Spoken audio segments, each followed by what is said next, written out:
Thank you, and welcome back to the Patriots 300 Level Podcast. My name is Eric, and I'm joined by my co-host Kevin. Welcome back for our 88th episode this week, where we'll be recapping the Patriots 2025 NFL Draft. Make sure to follow us on Instagram and Twitter/X at Pat's 300 Level Pod for up-to-the-minute updates and commentary on news of the day.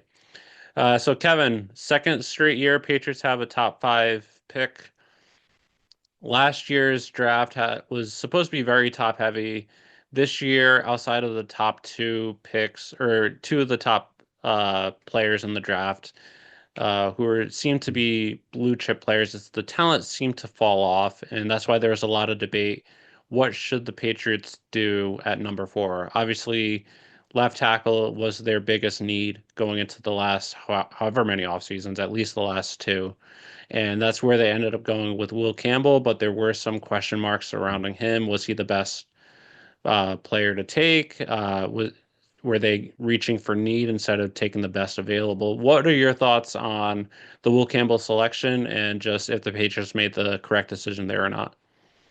Um, the way I saw it is I wasn't in love with Will Campbell. I don't hate it, the pick. I also don't love it either. I'm kind of meh, where I feel like at worst he's gonna be a really good guard.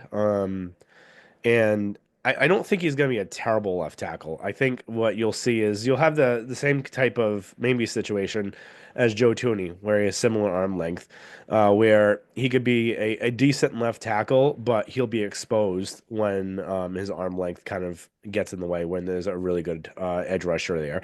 And that's not something that they can't scheme around. And having Josh here is much better than having Van Pelt like last year, where he would have Yep. not given any help to the left tackle spot.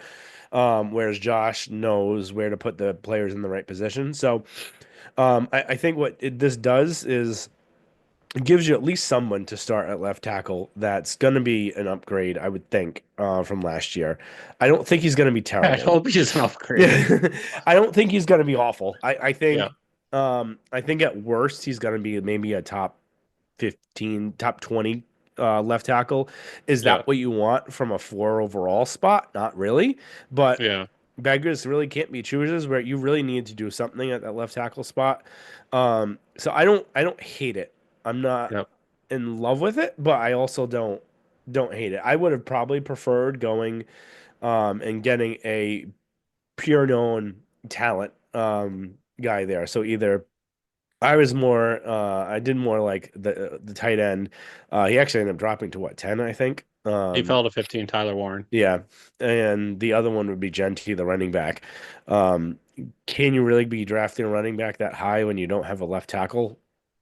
I don't know, because you look at the Giants a few years ago, Yep. when they had Barkley and they couldn't really do anything with Barkley, and Barkley couldn't really do anything until he put up numbers, but he didn't Yeah. help them win like he helped the Eagles did. So I at the end of the day, I don't hate it. I'm just meh.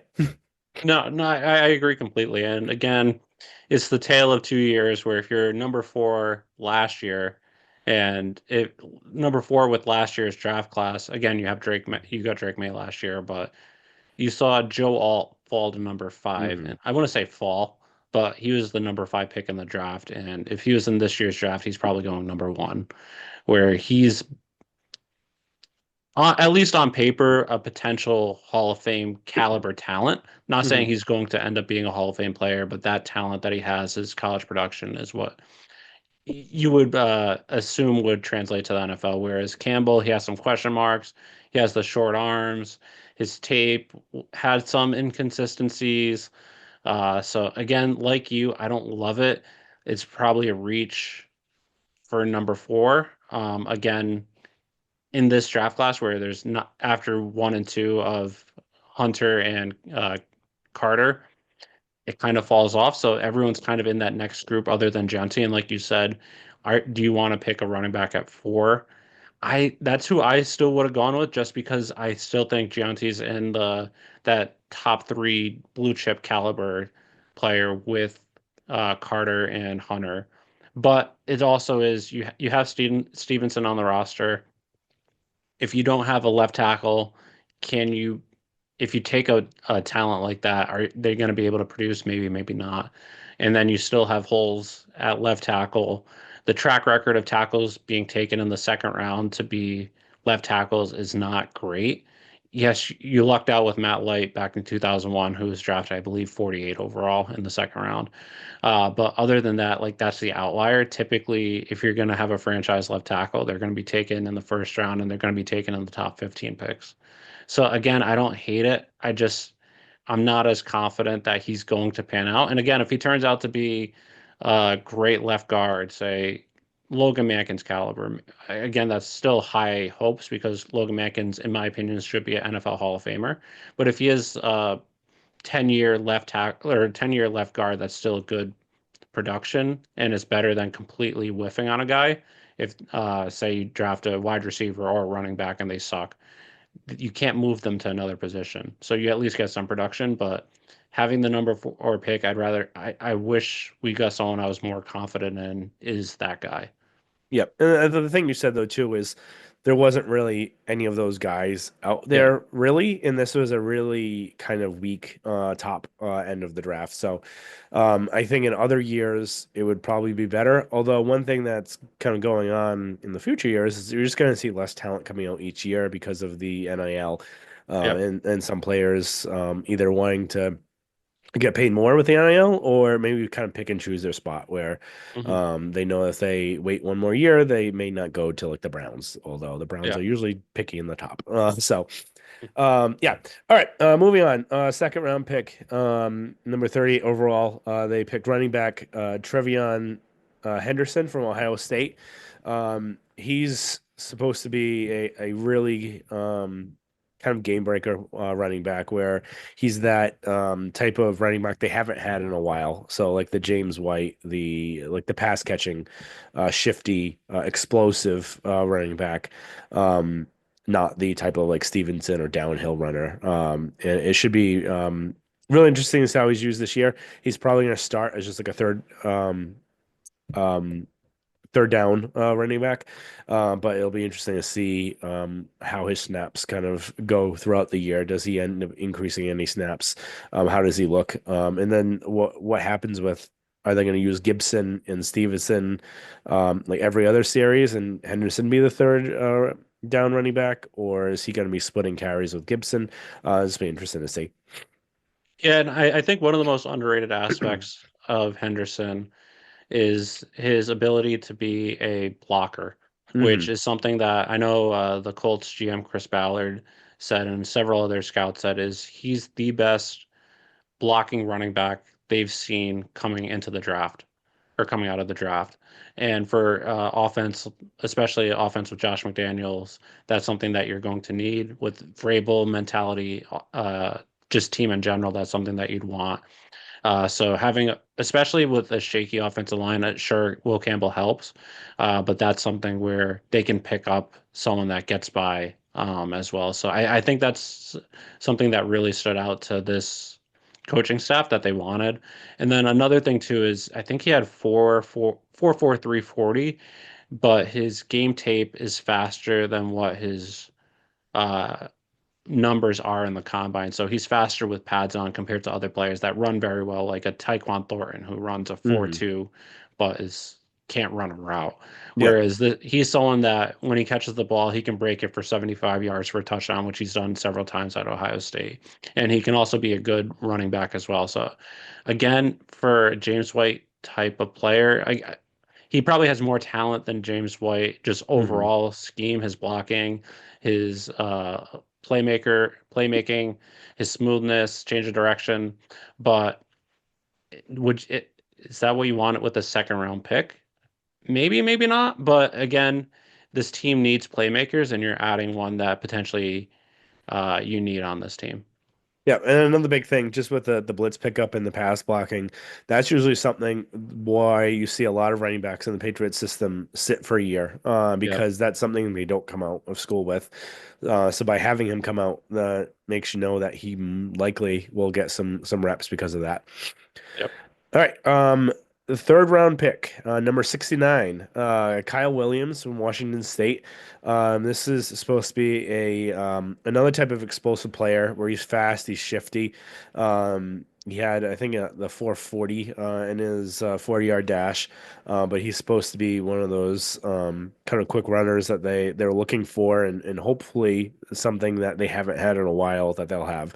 So right now, really the only quick wide receiver you have is Diggs. Um, Other than that, you have Pop Douglas, but Pop Douglas isn't like a straight line runner. He's the Yeah, shifty, quick guy. They don't have someone. Well, Baker they do, but Baker's yeah, Baker's Baker. You don't know if yeah. he's going to be on the team next year. You probably Um, won't. so it'll be interesting to see how he does. I am not yet to give him the Kevin kiss of death yet, but we'll see which Oh, pick. you will in training camp probably, I but probably will. I'll probably be amazed by some flashy like route running that he has, and he'll be the next Baker, Bethel Johnson, Tyquan Thornton yeah. guy that I have. Yeah, so I really like the pick. He was productive in college, very shifty. He adds a type of receiver that this team has been lacking for several years. The the one thing that does concern me is just PTSD of all Patriots wide receivers pretty much taken the last 20 years or so. Where I know a lot of Patriots fans have fallen in love with him after seeing some of the draft clips or some of his college highlights after the draft. Yeah, he ended up And dusting Travis Hunter too on one pass play. So people were like, oh, yeah, if he could run by Hunter, like what is he going to be with everyone else? But again, yeah, that's one exactly. play. But And that's the thing is he might end up being a really good receiver, and I have hopes that he can be productive. But we've seen so many come in a McDaniel style offense and struggle at least in year one. Again, it's tough to know, is it McDaniel's offense or is it Tom Brady not trusting rookie wide receivers, because we haven't seen a Josh McDaniels offense in New England without Tom Brady to really truly know. Mac Jones. Oh yeah, Mac Jones. Yeah, that's true. But we didn't have any With Mac rookie wide Jones, they receivers. really had, yeah, and then with Mac, they really had the training wheels on him too. So, Yeah, um, but we haven't seen Josh McDaniels' offense with a rookie wide receiver mhm. outside of that. But I have hopes, but also I want to push the brakes a little bit just because he went in the third round, likely for a reason. If he's as good as a lot of Patriots fans on Twitter and everything is making him out to be, he probably would have gone round one. So he might catch up to speed year two, year three. But I'm not ready to say he's going to be a number one, number two in this offense, especially with Diggs likely, if I had a guess, is probably going to start the season on pup, uh, just because of his injury. He might not, how his training Based is off of some going. of the videos out there, I haven't seen a wide receiver coming off an ACL do that type of cutting I haven't either, but that if I early. had to guess right now in May, I'm assuming they're gonna be slow with him because they're gonna need wide, They need like him in they the don't want to towards the rush end of him the year. back. Yeah. Again, we'll see in a month or two when training camp actually starts and what he's like, but that's just my guess. Yeah. But if we don't have Diggs, again, it's not that tough to be the best receiver in a group of Pop Douglas, Booty, Bourne, Polk, and Baker. But again, some of those players have actually produced in the NFL Mhm. and they played with Drake May, so we'll have to wait and see. But Yeah. I, One I'm one other I'm thing too cautiously optimistic.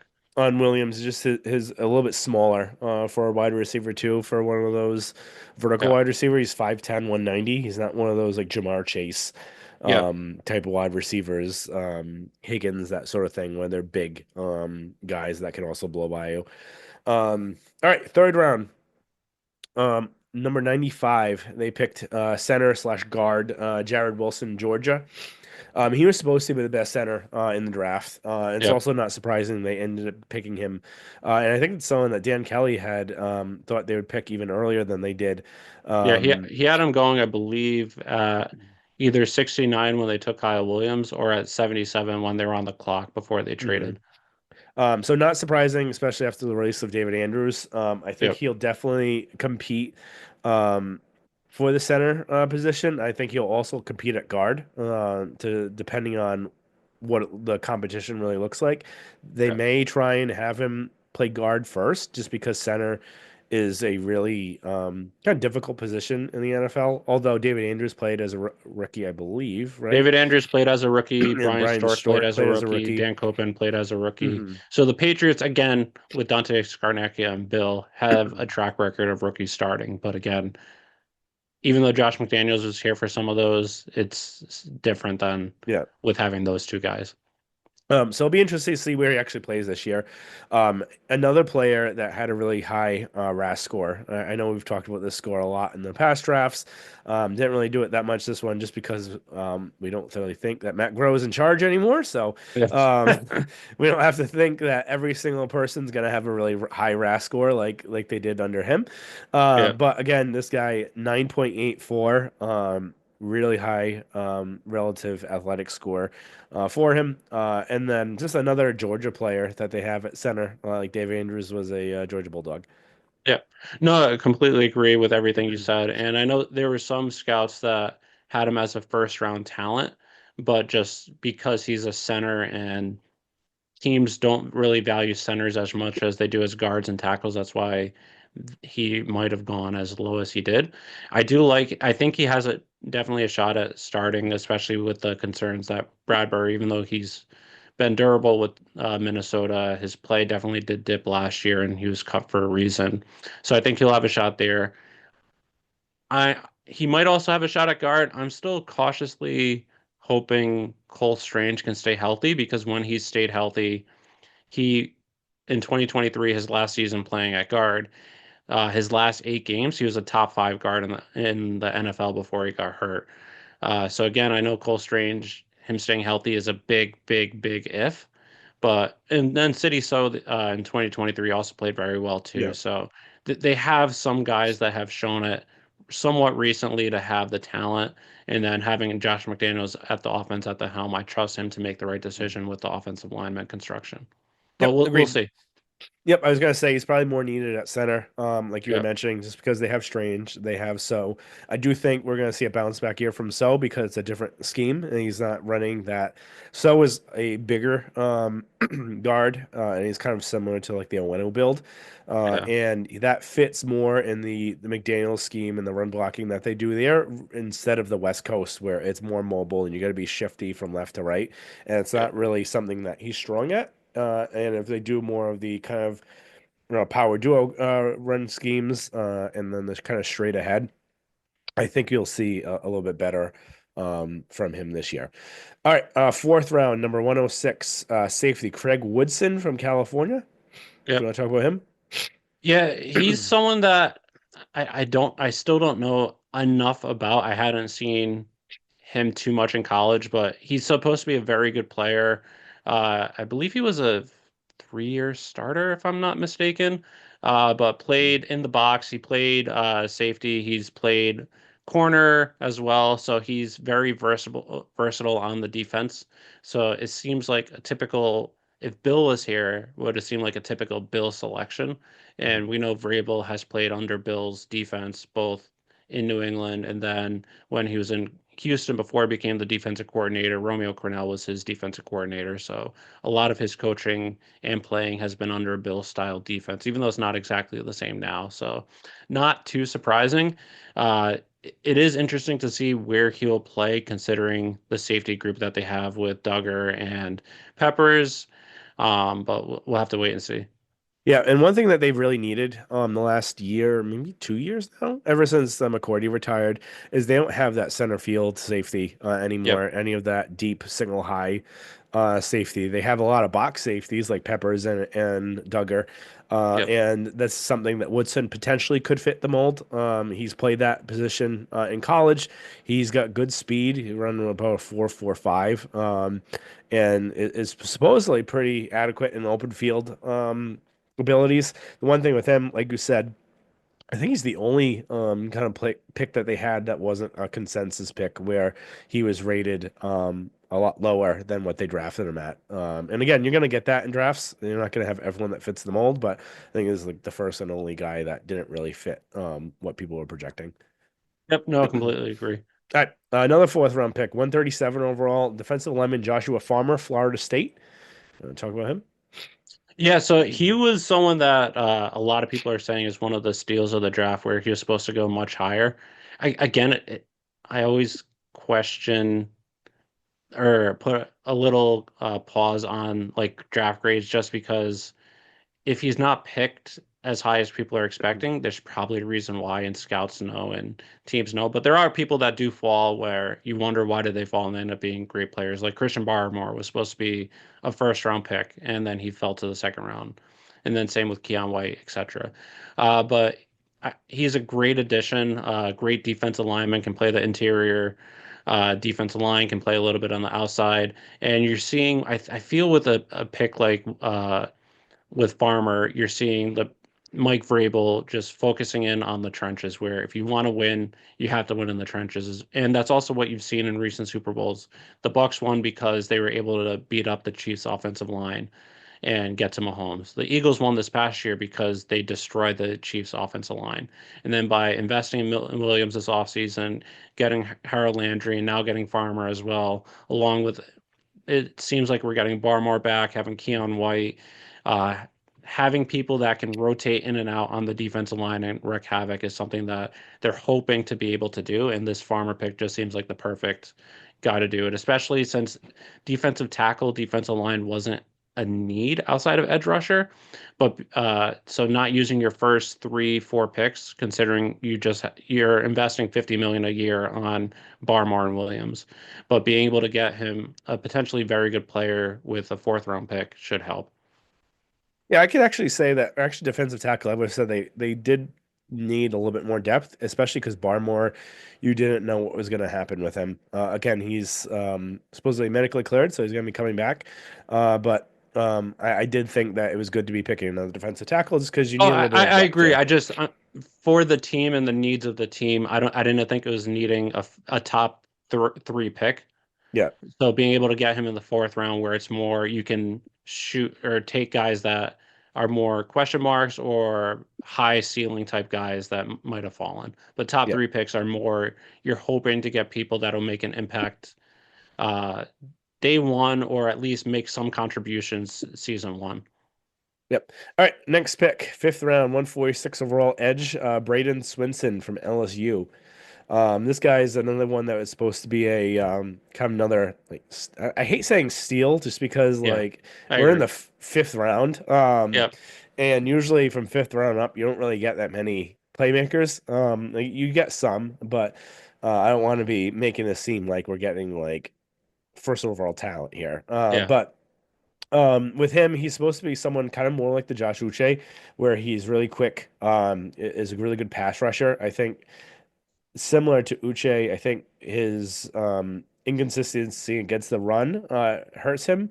But again, that doesn't mean that you're not going to be a good value player where you pick your spots to play him. Where Uche was good when they put him in only passing situations. If you put him in situations where there was a run, that's when he was exposed.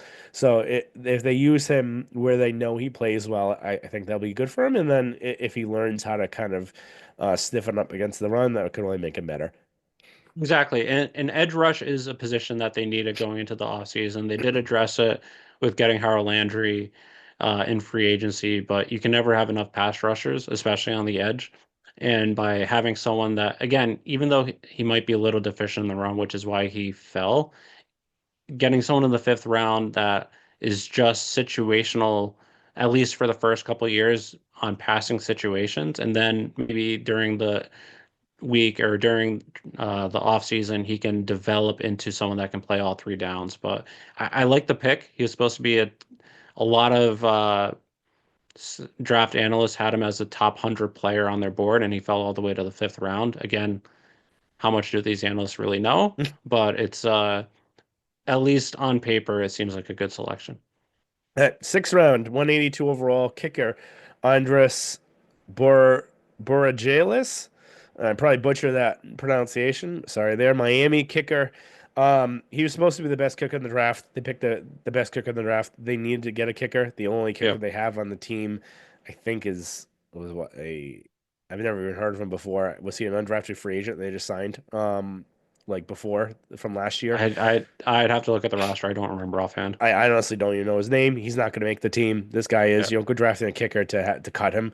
The one concern I do Except Justin have, Rowers or yeah, he was so bad where he had to. But my one concern with Andres is that he kicked out in Miami, and is that going to translate to New England? We'll see. I honestly don't know that much about kicking, so I'm not. yeah. I don't think really anyone does to really be the analyst there for that. But consensus number one kicker in the draft. You had a need for it. You drafted him. Yep. No, Set. completely agree. Not much more to say there. Just you need a kicker, and he was the best on the draft, so you go with him. We'll see if he actually translates. Kickers are a lot of times hit or miss. Even if they are the top in the draft, they don't Yeah, always pan out. So we'll have to wait and see. yeah. Even look at Chad Ryland. He Yeah. was very poor his first year. He was the I think number two kicker overall that He was was a fourth drafted. rounder. Yeah. Well, I mean number two. Like he was, there was the Yeah, yeah, Michigan yeah. kicker, and then he was Yeah. him. Um, and then it wasn't good. It does take kickers usually a couple of years sometimes to really Yeah. get it. And then you look at him last year. Again, wasn't spectacular, but had a lot of clutch game-winning kicks for Arizona. So, um, he didn't have an insane percentage make, but it was much better than it was his rookie year, and he did improve. Yep. Seventh round And pick. just what I was saying with the fourth round, though, is Andres, he's the best kicker in the draft, but he went in the sixth round, whereas Chad Ryland, again, some people don't always like Bill's selections and everything, but he was the second kicker in the draft and went in the fourth round. So it's tough to really know if he's going to pan out. But again, you also see kickers go undrafted and work out very Mhm. well, at least on field. Uh, Justin Tucker, uh, again, he was undrafted, but just saying. Yep. All right, seventh round, 220 overall, offensive tackle Marcus Bryant, Missouri. So this guy was on the same team as Armand Membu, the one of the higher pick tackles in the draft. He played right tackle Yeah. for He Missouri, went number seven to whereas the Jets. yeah, whereas Marcus Bryant played left tackle there. Um, a lot bigger than what we have with Will Campbell. Again, I don't think he's going to be really fighting for the starting tackle position this year, but 6'7", 320, 34 and 5/8 inch arms. Really just big guy. Yeah. So it'll be interesting to see. He's got a lot of raw talent. He needs to kind of be refined. So it'll be interesting to see. They do have, I think they have two offensive line coaches this year. Um, and I don't know why I'm thinking that, but I'm pretty sure, or They they probably have, have an offensive line coach and an assistant, which yeah, is or they have typical two on most assistant. drafts. They have more than what they previously had recently, though. Which I'll actually start looking up if you want to talk anything more about Marcus Bryant. And again, when you're getting late in the draft, a lot of times these players aren't going to be making the team anyway, so you might want to take a swing and see if you hit something. If he's playing left tackle for a reason instead of Armand Membu, maybe he has the talent that you can refine and turn him into something. Again, he might not. He might not make the opening day roster. He might get cut, never play in the NFL. But at this point, he has the measurables and he has the talent to play left tackle ahead of a guy that went seventh overall. So I think it's worth a shot to at least see what you got in him. Yep. Two assistant offensive line coaches, which is more than what they usually carry, one assistant offensive Yep. line and one offensive line coach. So by having those two guys there, it may help with kind of divvying up. Maybe one of the guys take some um, guys that are raw and then work with them throughout the year and go with that. So we'll see how that Yep. goes. All right. And I lost my spot. If you want to take the next one. Yeah, so the next one, I hated this pick. Uh, seventh round, 251st overall, long snapper Julian Ashby from Vanderbilt. The reason I hate this is because, as you guys probably know, I'm a huge Joe Cardona fan. I have a Joe Cardona jersey. My luck with jerseys, when I buy one, they end up either getting cut or change their number or traded. So that's my luck. That's my Ebor's kiss of death. But I really like Joe Cardona. He seemed like he's always been the perfect Patriot, and I thought Vrabel would have wanted to keep someone in the locker room to help build a culture that he wanted. Same with Andrews too. but he's one that was really sad to see them replace. But again, if you're gonna, again, I have no idea what the decline is for long snappers, if there's a certain age, like how you spot that. Cardona's played 10 years in the league as 33. Do you start to see decline in long snappers at age 33, 34? I have no idea. I don't know if anyone really knows. But Bill again, probably does, but yeah, Bill he's probably like the only does. one. So if you did want to move on from him, it makes sense to find a guy because long snapping can actually be an issue that can bite you in the ass if you don't have someone that's trustworthy. So at least get a guy that you want. But Yep. All right. Last pick in the draft was seventh round, 257 overall DB Kobe Minor, Memphis. He was Mr. Irrelevant that they ended up trading with the Chiefs to get. He's 5'11", 182. Primarily played outside last season. This late in the draft, I don't really think there's really much to go over with him, yeah, unless you have anything. But he probably will not not either will not not make the really. team or will be Yeah. a practice squad or a special teamer this Yeah. year. So So and then before we get to undrafted free agents, is what was your overall thought on the draft as a whole, and are there any positions that you felt they should have addressed but did not? I say B plus B plus somewhere around Yeah, there. Again, I'm not ecstatic with Camo, but I also understand it and get it. And then the other one with Trayvon Henderson, I think we both wanted Barden, I think is his name, right? Uh, Luther Burden. Burden, the wide receiver, who is really shifty and was high up in the second round, which they passed on for him. But other than that, there's not really much that I like fully disagree with. And I don't think they did anything that I don't think they missed getting anyone. There's one that I disagree with, and you can correct me if you disagree, but I think they should have addressed getting a backup quarterback in the draft. Where yes, they have I'm blanking on the ball guy. Is it The alien Dobbs? guy, Yeah, yeah. Dobbs? Dobbs, I Do- think. Yeah, here's a D. yeah. Joshua S- Dobbs, right? yeah, yeah, yeah. Just correct me. I should know this. You should know it. Just correct me if it's not Josh Dobbs. I don't know why we both think it's yeah, it is Josh Dobbs. Okay, I Okay, was yeah, yeah. thinking there's So also a wide receiver that has a similar name too. yeah. So Uh, anyway, as we've seen in the NFL, if you don't have a quarterback, you can't win. And yes, I know there was Milton mania last year where a lot of people fell in love with Joe Milton, just like they did with Bailey Zappi, just like they did with Jimmy Garoppolo, Rohan Davey. Some of them work out, some of them don't. But you have to have a good backup quarterback, A, because Drake may regress year two. We saw it with Mac Jones. Do I think Drake May is Mac Jones? No, I don't. I think he has way more talent.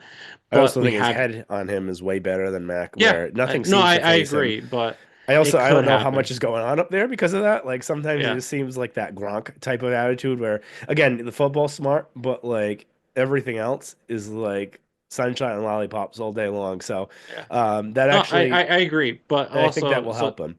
yeah, but there's also, I think it was 2 or 3 years ago where I think 18 or 19 quarterbacks got injured. Starting quarterbacks in the NFL got injured and didn't miss some time. So you have to have a guy you trust. And again, a guy, backup quarterback drafted year one may or may not be productive for you that year, but say year two, three, four, Hmm. like when Tom Brady went down and then Matt Castle came in year four of his rookie deal and then won you 11 games or 10 games, whatever, however you want to look at it. So I think that's a missed opportunity, especially with Josh Dobbs. I like that they added a veteran quarterback. I think they needed one, but I would have liked someone that if Drake May, God forbid, ever gets hurt, you feel more comfortable. And then someone that I would have liked is Quinn Ewers, who ended up going to Miami. Again, you could argue which quarterback to go with. I would have gone with him just because once you get into rounds 5 to 7, you don't know if they're going to pan out, make the team. He was the highest rated quarterback ever out of high school going into college when he signed with Texas. He has the potential. Didn't pan out at Texas to what his he was projected to, but still had a productive career. Went to the semifinals back-to-back years. Uh, Showed to be productive. Again, he had very good wide receivers at Texas, which helped him. But at worst, in my opinion, he's a more talented Brian Hoyer. Brian Mhm. Hoyer has won games in the NFL. I would have liked someone like that, or if there's another quarterback that you like more, just to give you some depth on this team. But outside of that, again, didn't love the Campbell trade, but I understand it, or Campbell signing, but I understand it. But that was the one thing for me that I thought they needed to get a rookie quarterback. They did get an undrafted free agent, but I wish they got someone that has a higher likelihood of being successful, at least as a The backup. one thing I disagree with the quarterback is I would go for someone that has I don't really care what their floor is. So I'm not looking for a high floor quarterback, I want someone that has traits, Yep. and you could try and develop them. So someone that has a good arm, someone that's fast, someone like that, or like So, Joe so the, Milton. the the thing with Um, Ewers is he has the talent. He just mm, hasn't lived up to it. So yeah, that's why I would have liked him, where he has that potential hmm to be a starting quarterback. He just never lived up to it. yeah, But with a good coaching staff, you might be able to get it out of him. Same with why they went with Bazooka Joe last year, which I liked, yeah. where he has all the talent in the world, at least the arm strength in the world. But like with Ewers specifically, that's why I would have liked him. Where could he end up having the talent to be the top quarterback in the draft? He was when he signed out of high school. hmm So maybe the coaching staff could get it out of him. yeah. And then just going back on that, because I don't think we've talked about the Milton trade yet, have we? I don't think I so. don't think we have. So because we've been off for a little bit. That's one thing too, where I don't know how on I think you were against what they got for him too. Yeah. I'll just give my kind of thoughts where I feel like and what's come out kind of after this kind of makes not makes sense, but I could see why they did it, but I also don't agree with why they did it. Yep. So from what everyone was saying is that Milton, 26 years old, so he's kind of an older rookie Yeah. quarterback going into his second year, and knows that he doesn't have that much time left before he's kind of done. But from being like, you're not going to be a 30-year-old first time starting quarterback. Like you need to do it in Mhm. the next couple of years. So knowing that he's kind of stuck here behind Drake May, and he wants to be a starter somewhere. And again, are you going to be a starter in Dallas? Well, Yeah, Prescott gets that hurt all didn't the make time, much sense but with me. Yeah, the destination considering the contract they just gave yeah. Dak, unless you think Dak's gonna get hurt, but Yeah, which happens a lot. So maybe that's yeah. why. But then he also should have seen that May was hurt twice this past year, when he was probably concussed both times. He cleared concussion for one of them. Um, but they ended up drafting in the sixth round. He showed that he had maybe something. Again, he's playing against backups in the last game of the year, but you drafted in the sixth round. He has a lot of physical talent. He's extremely fast. He's extremely quick. He's humongous. He's like Cam Newton, like kind of on steroids, basically. He has a better, I think, a stronger arm than Cam had. He's faster than Cam. He may not be a bit. I don't know if he's faster than Cam. He looks like he's faster, but he I may don't not think he have the is. mental makeup as quarterback as Cam. Um, but that's really all that's been his accuracy and kind of his decision making were big kind of question marks about him going into the draft last year. And he kind of showed in that last game that his accuracy was not bad. The decision making made sense. Again, it's against backups. We don't really know, but he did show something. He didn't show nothing. Cam And Newton's 40 was 4.59. Joe Milton's was 4.63, so similar. really, I would have thought Yeah. Milton's is faster. He just looks No. faster. Might just because how big he is and what he runs, it makes it look faster than he actually is. But anyway, he showed that he has traits, and he showed that he wasn't awful when he played. Um, and you got him in the sixth round. You ended up getting a fifth round for him, but then you had to give up a seventh round. So it's basically like you traded him for a sixth again. So you gave him, you basically never drafted him in this instance. You wiped your hands clean, and all because that you didn't like the kind of the QB room that was going to be there, where he wants to start. He thinks he can compete with Drake May, and he thinks that he should have that chance to compete with him, and that it may not be a cohesive quarterback room where Dobbs knows his place, the undrafted quarterback knows his place, and it's Drake's team, and everyone's going to help support him, but then compete at the same time. But you know, you're not Yeah. really competing for it. And I can see like an instance where someone's kind of out of line for like a defensive tackle or a cornerback, or maybe not even corner, because corner is, I guess, still corner, like Jack Jones. And you have someone that you need to really just get rid of because it's more of a more of a hassle than it's actually worth because you could find a replacement for him. Quarterback isn't that. There's only there's 32 starting quarterbacks in the league. All 32 of them don't deserve to start. So if you have a chance to get someone that may, and again, I don't know if he's ever going to be a starting quarterback, but he has skills, and if he plays when Drake gets hurt this year, if he gets hurt this year, you may be able to get more for him next year. So Yeah. I just don't get why they were willing to take a fifth round pick and not try and put up the headache. You're Mike Vrabel. Like you're one of the most powerful head coaches in the league, someone that has the best kind of locker room sense. And like you didn't want to try and bring that in. That I just don't get that. Yeah, I didn't either. And for that, for a fifth round pick, most fifth round picks don't end up making the team. Yeah. So that's the thing I didn't get. I would have liked getting more or hold on to him because he showed to be productive again against backups. Uh, I also understand Vrabel not wanting people in his locker room, especially year one, that might disrupt the culture. Mhm. But I would have just gone with it. Maybe even draft someone this year. See, maybe you can trade him in training camp. But Yeah. and Again, like that's anywho, the thing I see where it's like quarterback's different than any other position. yeah, I think that's one you yep. put up with. All right, And undrafted free agents. Which ones do you want hit on? I'll let you kind of grab yeah, that. so I'll just go through a few again. Uh, most of these players won't end up making the team. As we know, there will probably be some that flash in training camp, preseason that fans will love, and then just won't end up panning out. But just on paper, some that just seem like they might have a shot. Efton Chisholm the third, wide receiver from Eastern Washington, they gave the most guaranteed money to. They gave 234 mil or 234,000 guaranteed base, and then $25,000 signing bonus. He was one of the most sought after undrafted wide receivers. Very shifty, seems like a very typical Josh McDaniel style player. So I think he'll definitely have a shot. Again, And it's a a crowded typical wide. wide receiver that the fans are gonna love. Where like remember Yep, last year there was the guy that I told you to watch out for when I went to camp, and then he flashed in preseason. Number yeah, 30, I can't remember his name, but one yeah, of those kind of shifty guys that was undrafted. exactly. Another one is guard Jack Conley from Boston College, $110,000 guaranteed. And he's someone that at least some of the beat writers, again, they probably don't know much, but he's someone that they think has a shot of, at least from the reports we've heard, he's played very well in OTA or rookie Rookie camp, minicamp. rookie mini camp, and he might even have a shot of making the team, or maybe even starting at that left guard position where there's Sidiso and Cole Strange. If I had to guess, I'd say no, but he's really stood out during camp so far. And then another one, Lan Larison, running back from UC Davis, 170,000 guaranteed.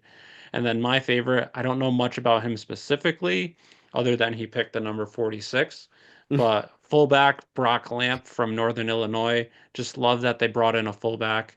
That's something that in Josh McDaniel style offense, you like to have just someone that helps clear the lane for the running backs and help with the running game. So really like that they brought him in. There's been a lot of comps, at least on paper, maybe his number, his size, what he looks like in the uniform to James Devlin, who's one of my all-time favorite Patriots. But those are probably the four that stood out. Then they also signed quarterback Ben Woolridge from Louisiana, who will probably make the team as a third quarterback, just to have an emergency quarterback unless they get someone else. But They those are might probably even the two have him be a what's it called? A a practice squad emergency. player. The thing with practice, if you're the number three quarterback, the emergency quarterback, you can't be on the practice squad. Even if you're elevated for the Mhm. day, you have to be on the 53. Yeah. So that's why I'm thinking he might make the team, or if they don't trust him enough, they might not even care about the emergency quarterback Mhm. until they have to. Yeah. Well, that's what I meant. It depends on Yep. how he is. They may not Hmm. even think he's ready enough to be there and not waste the spot there. Yep. Um, they also did have a minicamp invitee, Dwayne Martin, fullback, as Yep. well from Louisville. Although, as we know, minicamp invitees, I don't know the last time one's actually made a team. But Malcolm Butler might have been. I could no, I be think he was wrong. an undrafted free agent, wasn't he? I don't fully remember. All right. And then they also brought in for minicamp quarterback Jake Wilcox from Brown. Like you said, a lot of these guys don't make it. One that stuck out to me was when Andre Tippett's son was a Hmm. minicamp invite, and then he didn't make the team. But it was more of just doing his data solid to Yeah. give him a chance. But All right. Well, thank you everyone for listening. Make sure you subscribe, rate, and review. We'll be back. Again, there's not really much going on right now. We'll probably be back at the start of probably training camp, unless something else kind of major breaks within here. And maybe a little bit beforehand, just kind of look through what we're looking at. I'll be going to training camp. Um, a few times at least.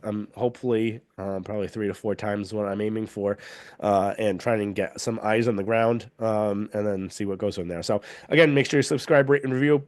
Follow us on Instagram, Twitter at Pat's 300 Level Pod, and subscribe and make sure you see any updates that we have.